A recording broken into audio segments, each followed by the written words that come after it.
கடலூர் திமுக MP ரமேஷுக்கு எதிரான கொலை வழக்கின் விசாரணையை வேறு நீதிமன்றத்திற்கு மாற்றக் கோரி மனு செய்யப்பட்டிருந்தது. அந்த மனு தற்போது தள்ளுபடி செய்யப்பட்டிருக்கிறது.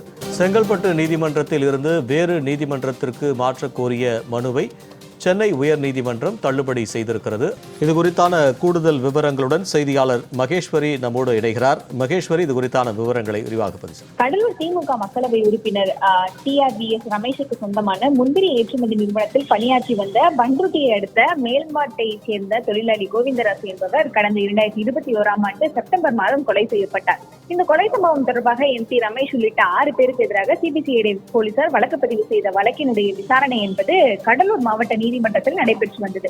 இந்த நிலையில் தான் விசாரணை முறையாக நடைபெறவில்லை என்றும் சாட்சிகள் மிரட்டப்படுவதாகவும் கூறி கோவிந்தராசுவினுடைய மகனான செந்தில்வேல் தாக்கல் செய்த மனுவை விசாரித்த சென்னை உயர்நீதிமன்றம் வழக்கினுடைய விசாரணையை செங்கல்பட்டு மாவட்டத்தினுடைய நீதிமன்றத்திற்கு மாற்றி கடந்த ஜூலை மாதம் உத்தரவு ஒன்றை பிறப்பிக்கிறார்கள்.